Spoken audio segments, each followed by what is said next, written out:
Holy City Center Radio, this is episode 357, and I am your host, Christian Sanger. Today is Monday, March 31st, 2025. Yes, the last day of March. I hope it was a good month for all of you. I also hope you had an amazing weekend, and your outlook looks great here for the rest of this week as well.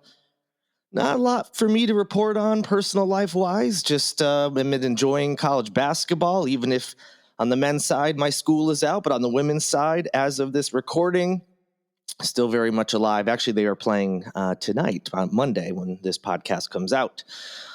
So looking forward to that. Hopefully they'll get back to the Final Four and they'll be joining, that's right, those South Carolina Gamecocks. As I just finished watching the game a little bit ago before recording this episode, here I am on a Sunday recording it, of course. So congrats to them, their fifth straight Final Four. That's pretty incredible. And maybe that Connecticut-South Carolina final will happen, but got a couple games to go here. Other than that, yeah, nothing really exciting to talk about. My family will be coming down here shortly. That is exciting. Just hasn't happened yet is all. My parents will be making a little trip to different places that they haven't been before as they make their way down here. So I'm excited to hear what they do and, hear all the fun they're having. And maybe if they go somewhere cool, maybe I'll join them there. But regardless, I'll be seeing them in Charleston. I'm certainly looking forward to that. It's always great having my parents here with me, and we get to do a lot of fun things. And it's always nice to have your parents in your house, right? It kind of brings you back. At least I'm lucky enough to feel that way. So looking forward to it. But enough about that. We're going to get some updates. All three stories are updates on things we've talked about before. So let's dive right on in. So despite the fact Nancy Mace, representative for District 1 here in South Carolina, already had said she was not going to attend that town hall that people had put on for her, a group called Low Country Accountability Alliance. They invited her to this town hall, and she refused, and we'll get back into that in a moment. They still held the town hall, which was the plan all along. It was not a trick. They really wanted to have a town hall with the representative. And if she wasn't going to show up, concerned citizens could talk to each other about what they're concerned about, maybe, discuss things that they can do to mobilize, to whether it's protest or call congressional offices, get word out about different things that are happening. So it still went on. And according to local news reports, more than 200 people actually attended this event, which was in Mount Pleasant on Friday. They took turns going up there and saying different things, and they voiced their concerns about recent actions taken by President Donald Trump's administration. And of course, they had a lot of frustration towards an empty chair. Why were they mad at this chair? Well, it was reserved for Nancy Mace. There was a little name card there and a microphone waiting for her, and obviously it sat empty the entire time. So as we talked about, Mace is just like many representatives from both sides of the aisle. These folks are having a lot of pressure to hold town halls or something similar in order to talk to their constituents about what's been going on. In Republican districts, a lot of that is people want to voice their concerns. In Democratic districts, it's sometimes, why aren't you doing more to stop some of these things? So there's pressure all around. And a lot of people, a lot of politicians have taken the cowardly route, which is not to meet face to face with their constituents or meet with them even virtually, say over a phone call. I've seen a lot of representatives who've done basically.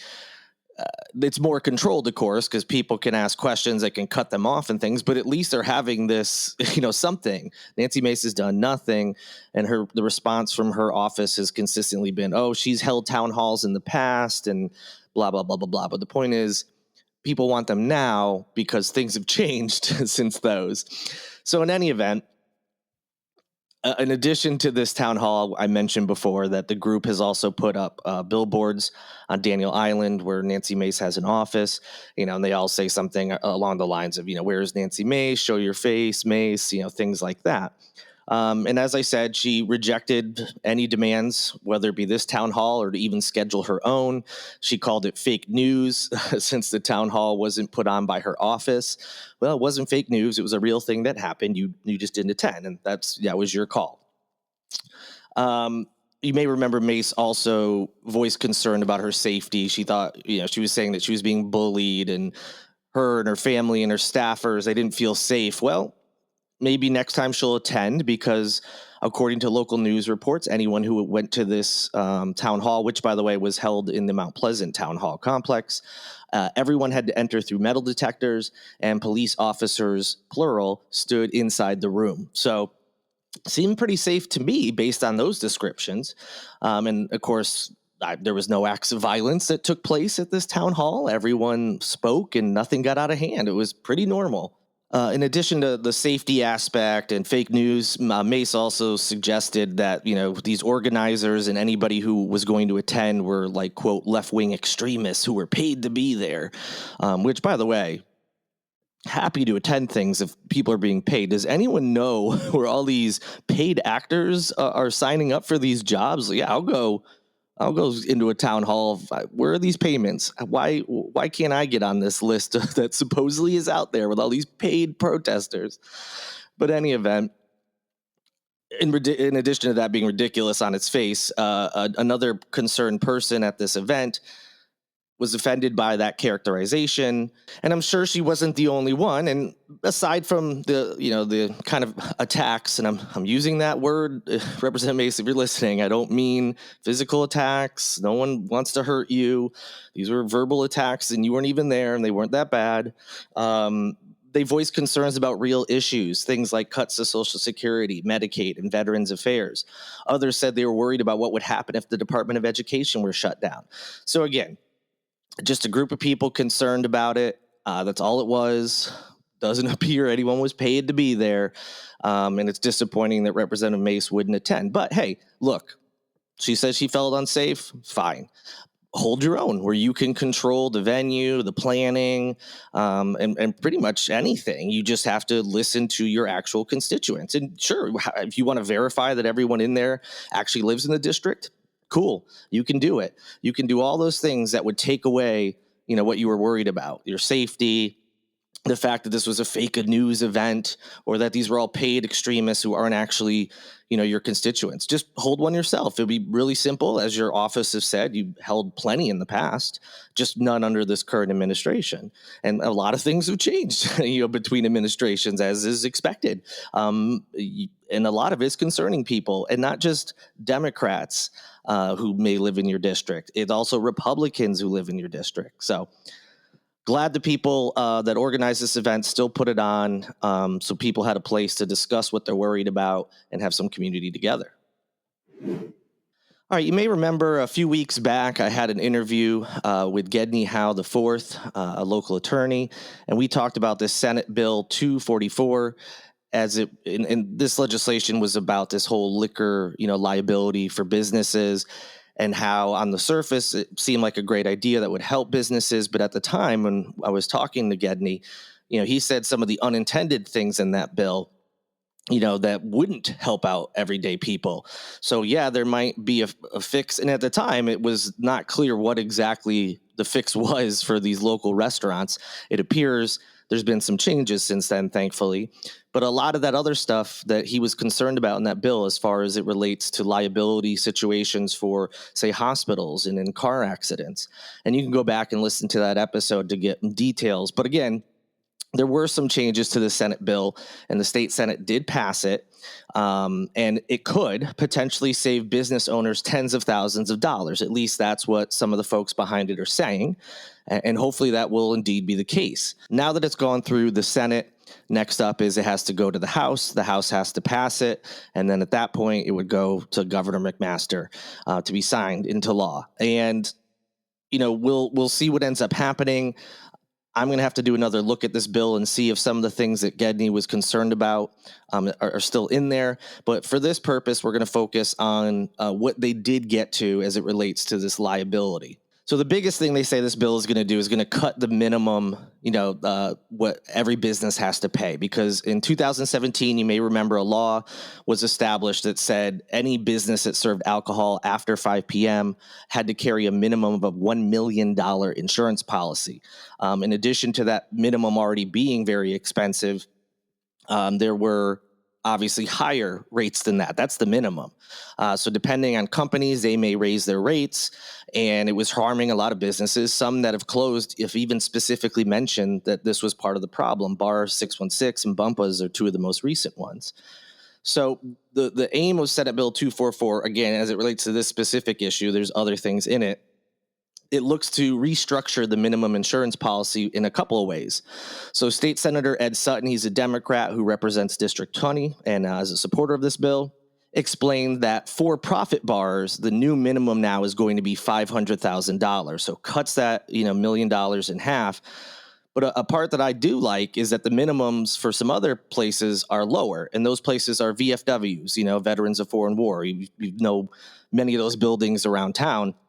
These aren't what were described as for-profit bars in that first part.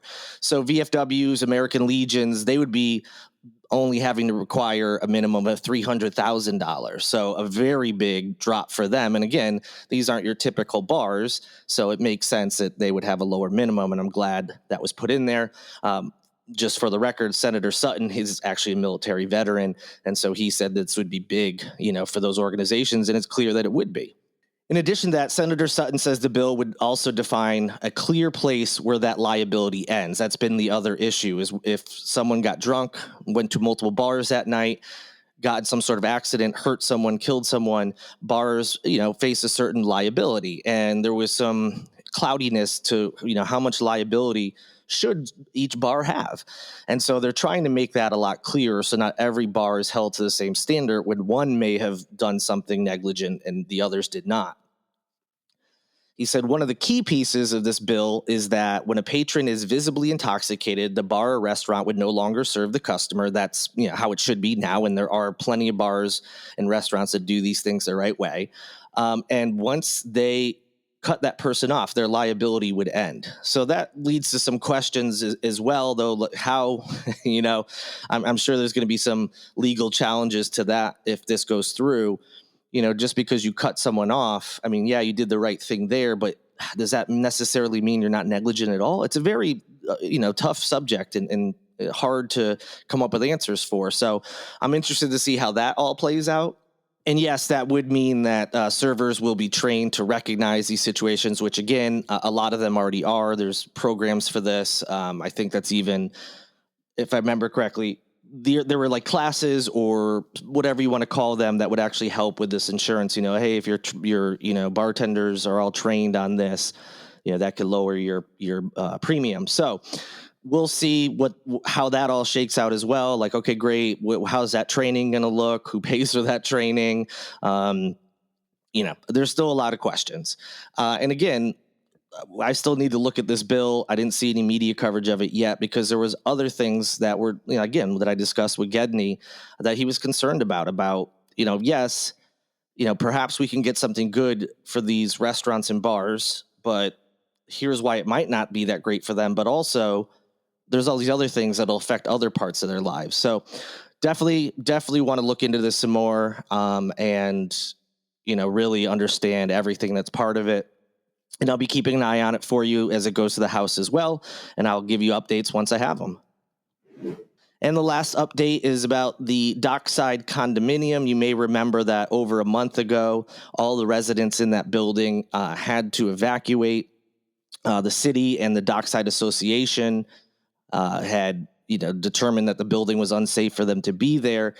And they had to leave the building, not just with just a couple days notice, but they had to leave a lot of their belongings there, specifically the bigger things, couches, furniture of any sort, which of course would include a bed. And, they really weren't supposed to be taking anything with them. Well, now there's a plan that will allow them to go get their belongings.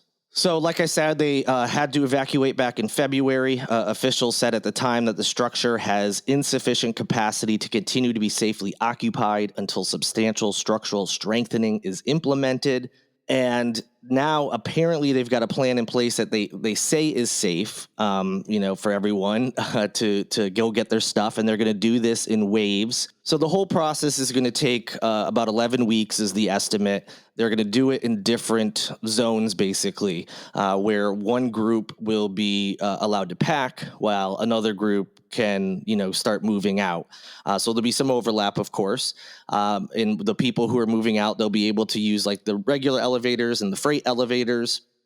And then, it switches. Then the next group will come, the group that was packing can now move out. Another group comes in and they can start packing.